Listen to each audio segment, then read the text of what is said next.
Ma, nandito na kami. Make sure na hindi nila makahanap si Luisa. No.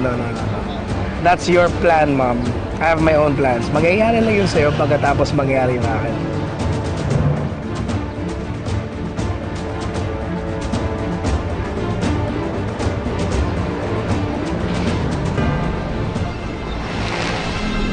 Okay.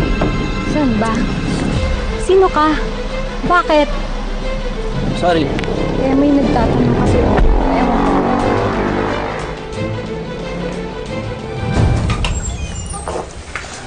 Ron, ha? Halika dito. Sis, pasensya ka na talaga. Wala na kasi ako malalapitan eh. Alam ko, hindi naging maayos yung... Wala yun, Luisa. Wala yun.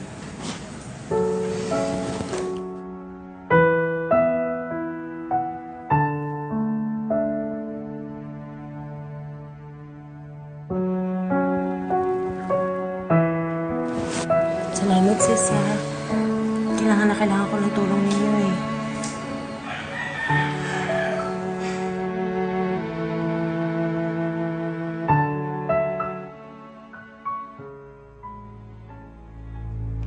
Kung nawawala man si Luisa, hindi sila magkasama ngayon ni Mark. Sigurado ka? Oo naman. Nandito si Mark, inaalagaan niya ako ngayon. Kaya wala akong pakialam kay Luisa.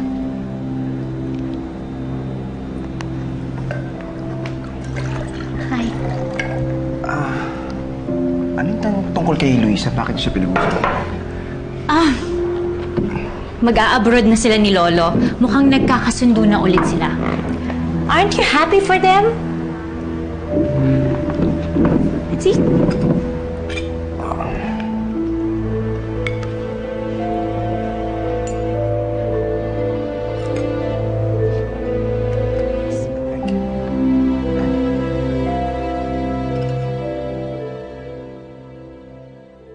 Nakausap si Alison?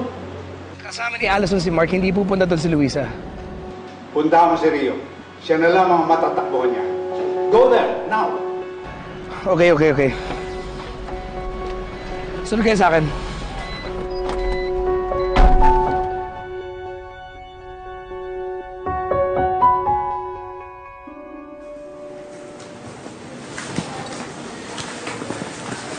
Ito, oh.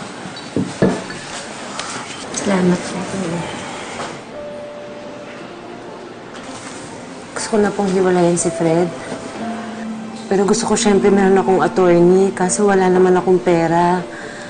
Siyempre, di ba, Nay, kung ano yung natitira kong pera, ilalaan ko na lang sa mga gamot ng anak ko. Matutulungan niyo po ba ako? Huwag kang mag-alala, sis. Makakahanap ka rin ng paraan. Pero sa ngayon, huwag na muna siguro kayo magtagal dito. Kasi sigurado dito nila kayo hahanapin. Ba't di mo kaya tawagan si Ivan? Ay, ayoko sana kay Ivan eh. Kasi kilala niyo naman si Aling Esme at si Sheila, di ba? Magpakatatay naman siya kay Ronron. Luisa, sa pagkakataong ito, dapat sa kanya kayo pumupunta. Na may magawa man lang siya para sa inyo ng anak mo. Sige, sis. Sige, ako na bahala magsabi kay Ivan. Basta, pagkatapos magpahinga ni Ronron, umalis na kayo.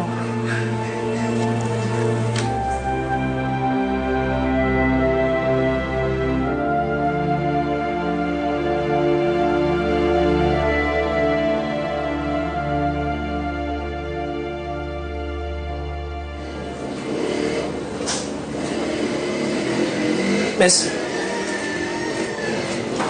nandito si Rio. Ay, oo. Sandali. Natawagin ko. Rio? May naghahanap sa'yo. Boss.